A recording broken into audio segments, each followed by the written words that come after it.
सिर्फ वक्फ की ज़मीनें को सरकार जो करंट गवर्नमेंट है क्यों कब्ज़ा करना चाह रही है? और ये वक्फ का सिस्टम सर शुरू कहाँ से होता है? आप इतिहास के बहुत बड़े स्कॉलर हैं, हमारे व्यूअर्स को समझाइएगा थोड़ा।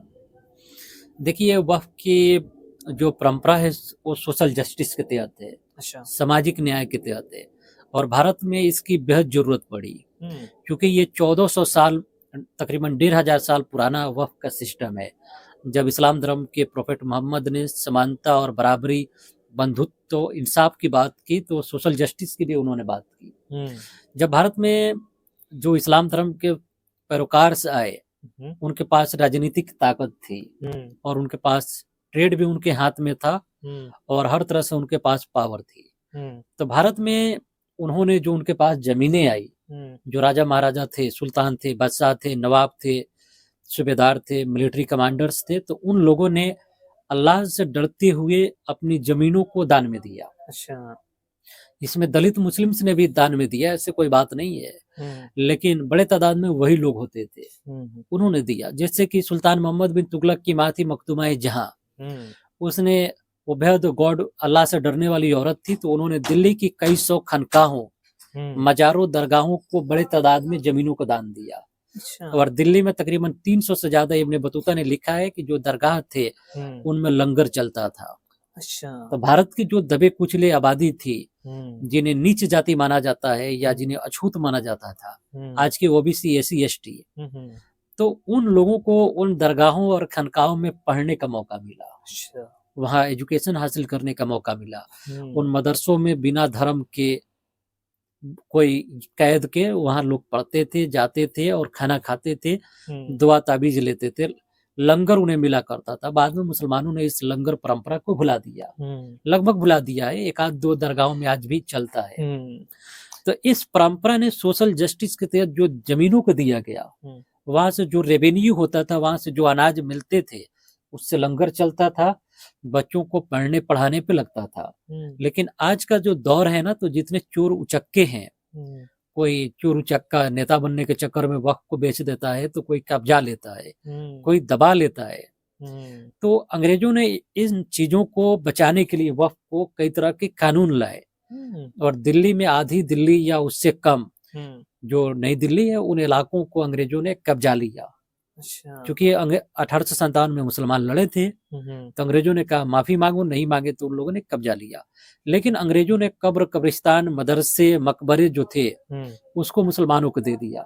वो इतने अच्छा। जस्टिसेबल अंग्रेज़ ज़रूर थे, हुँ, उनके अंदर इंसाफ इतनी ज़रूर थी कि कब्र, कब्रिस्तान, मदरसे, मकबरे उनको मस मुसलमानों को दे और दिया मस्जिदों पे हाथ नहीं डाला और उन्होंने। मस्जिदों पर हाथ उन लोगों ने नहीं डाला। इवन मुसलमानों ने उनसे जमकर लड़ा और उन्हें नाक में दम कर रखा था मुसलमानों ने। हाँ, 1857 में 1 आध 2 मस्जिदों को अंग्रेज़ों ने ज़रूर तोड़ा, हुँ, दिखाने के लिए कि देखो, हुँ, लेकिन फिर भी उन लोगों ने हुँ, अंग्रेज़ों ने मुसलमानों को दे दिया।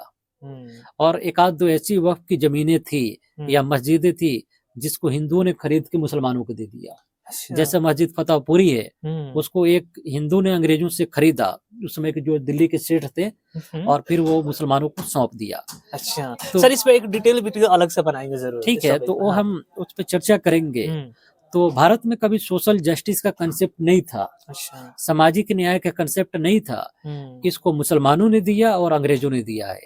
हुँ, जो हिंदी अखबार पढ़ने वाले, हुँ, भैंस चराने वाले या टेम्पू चराने वाले लोग हैं, हुँ, हुँ, वो खुश होते हैं। एक टेम्पू वाले तो बता रहा था कि अब तो वक़्फ़ की ज़मीन रहेगी नहीं, हुँ, ठीक है? तो हुँ, मुझे हँसी आ गई।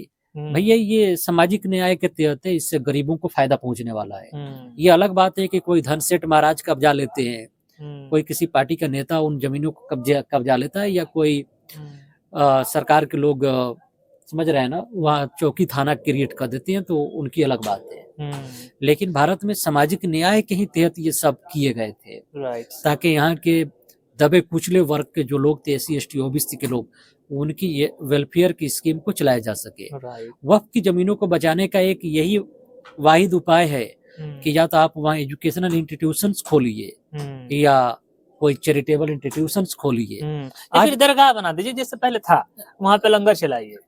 देखिए लंगर चलाइए, देखिए सबसे ज़्यादा वक़्फ़ की ज़मीनें हैं साउथ इंडिया में, अच्छा। जैसे आंध्र प्रदेश में है। हुँ, उधर के एक एमएलए ने बताया असेंबली में हुँ, हुँ, कि हज़ारों एकड़ को सेकुलर कहने वाली सरकार ने कब्जा किए, वहाँ एयरपोर्ट बना दी, अच्छा। हजारों एकड़ जमीन को कब्जा कर, अब मुआवजा भी नहीं दिया। तो इन हाँ। पीर बाबाओं को या दरगाहों और कब्रिस्तान के लोगों को चाहिए कि अपनी या तो कब्रिस्तानों को घेराबंदी करके रखें, कागज के मजबूत करके रखें, या वहाँ जो जमीन है तो कोई चैरिटेबल चीजों को चलाएं। राइट। तो यही तो बच सकता है, नहीं तो कोई कुछ बचने की उम्मीद कम ही है। ओपन रहेगा तो या तो मुसलमान ही जो बड़े नेता खुद को कहते हैं कब्जा कर लेंगे, या फिर कोई और कर लेगा। ऐसे चोर उचक्के हैं जो जीत भी जाते हैं। हाँ, इलेक्शन में जीत भी जाते हैं। हाँ, तो उन चोर उचक्कों का नाम नहीं लेंगे, नहीं तो दिक्कत हो जाएगा। तो तथाकथित मुसलमान लोग हैं जो अपने को दिखाते कुछ है। सर एक तरह से देखा जाए तो वक्फ के जमीनों पर चारों तरफ से लूट मची है। हाँ, सब कोई चाह रहा है कि अपना ले। इवन मुसलमान भी ऐसे हैं जो चाह रहे हैं कि वक्फ की जमीनों को हम दबा ले। अगर उनको मौका मिल रहा है तो वो भी दबा रहे हैं। ये सरकारी नहीं है, सभी लोग इसमें शामिल है। जो उसको मौका मिल रहा है वो उसको लूट रहा है। ऐसा लग रहा है कि लूट का माल है, जो चाहे उसको लूट ले।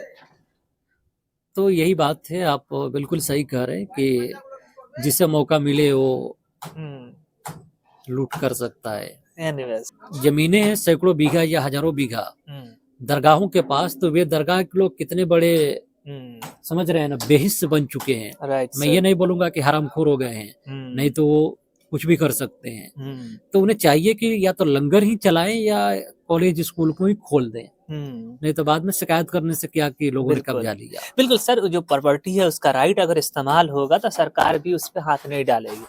सरकार भी सर, उस अंग्रेजों ने भी हाथ नहीं डाला। राइट इस्तेमाल जब होगा, जब वहाँ पे गरीबों के बच्चों का शादी होगी, वहाँ पे पढ़ाई होगा, इंस्टीट्यूशन होगा, एजुकेशन प्रोवाइड किया जाएगा। नहीं किसी को तो अपने लोगों को ही कर लो। जैसे पहले जमाने में दलितों के जैसे आप बता रहे थे, उनको कर दो। जो कुचले हुए समाज, उनके लिए कुछ कर लो। तो इस तरह से वो चीजें बची रहेंगी और एक कोई भी उसमें हाथ नहीं डालेगा। फिर वहां से फायदा हो रहा है, क्यों? अब खाली पड़ा रहेगा तो यूजलेस पड़ा हुआ है ना, उसका कहीं तो सरकार इस्तेमाल करेगी। देखिए दो बात है, तो सरकार पे सिर्फ इल्जाम लगाने से काम तो नहीं चलेगा। दो बात है, एक तो मुसलमान लोग पावरलेस हो गए हैं, जिसको बोलते हैं शक्ति विहीन, बिना ताकत के। और दूसरा लगता है कि मैं ये बेसमझ भी हो गए, और दूसरा बेसमझ तो हो ही गए हैं। तो ठीक है, भुगतते रहिए। राइट। तो दोस्तों देखा सर ने कैसे इंपॉर्टेंट चीज आपके लिए बताया, और वक्फ बोर्ड की जमीनों को कैसे बचाया जा सकता है, इसके लिए क्या स्ट्रेटेजी बताया सर ने, और वक्फ बोर्ड कहाँ का और कैसे है सब सर ने। एक और बता दे, जो ऑटो रिक्शा चालक हमसे जो मजाक कर रहे थे कि वक्फ की जमीन नहीं बचेगी, तो उन्हें ये बात समझना चाहिए कि भारत में सामाजिक न्याय के तहत गरीबों के लिए जमीन कभी दान नहीं दी गई। अच्छा, ये मुसलमान ही थे जो दान अल्लाह के नाम पे देते थे ताकि गरीबों को फायदा हो। अच्छा, इससे पहले ये कंसेप्ट कभी नहीं था। अच्छा। तो यहाँ के जो गरीब लोग भूखों से मरते थे, वो भी SC ST के लोग, उनके लिए कभी कोई कदम नहीं उठाए गए थे। अच्छा, जो हिंदी अखबारों को पढ़ के खुश होते हैं। अच्छा, तो सर आपके कहने का मतलब है जो वक्फ बोर्ड की जमीनें हैं वो गरीबों और इस तरह के मजलूम लोगों के लिए बनाया गया एक सिस्टम है, हाँ, जिसकी वजह से इनकी मदद की जा सकती थी। हाँ। और सर ये बड़ी दुख की बात है कि आज यही लोग सबसे ज्यादा इसके अगेंस्ट है, खुश हो रहे हैं कि इसको खत्म किया जा रहा है। भाई तुम्हारे चीजों को खत्म किया जा रहा है, ऐसे ही है। हाँ, माइनॉरिटी के जो भी इदारे हैं बहुत सारे वक्फ की जमीनों पर हैं, जहाँ पढ़ने वाले समाज के गरीब लोग हर तबके से आते हैं। तो वहाँ कोई तथाकथित उर्दू स्कूल होता है या कोई इस्लामी नाम से स्कूल होता है जहाँ हर तरह के लोग पढ़ते हैं। वहाँ के टीचर भी 50% हिंदू ही होते हैं और स्टूडेंट भी उससे कहीं ज्यादा भी होते हैं गैर मुस्लिम। तो ये बात है, तो इस पर कभी बाद में चर्चा करेंगे। राइट सर, बिल्कुल। तो यानी कि दोस्तों देखा सर ने बताया कि वक्फ बोर्ड की जमीन गरीब और मजलूम लोगों के लिए एक सिस्टम बनाया गया जिसकी वजह से सबकी भलाई हो। उसमें सारे धर्म के लोगों के भलाई के लिए ही बनाया गया था। ऐसा नहीं कि सिर्फ मुसलमानों के लिए है, सबके लिए था। तो आप इस वीडियो को अच्छे से समझ लिए होंगे और इसको जरूर शेयर कीजिएगा ताकि लोगों की आंखें खुले कि वक्फ बोर्ड की जमीन आखिर किस लिए है। ये मुसलमानों की सिर्फ प्रॉपर्टी नहीं है, बल्कि ये ऊपर वाले के नाम के दिए गए दान की जमीन है, जिसके लोगों की भलाई के लिए, जिसमें सभी लोग शामिल है, जिसमें हिंदू भी मुस्लिम भी सारे शामिल है। Anyways, thank you so much. Thank you sir.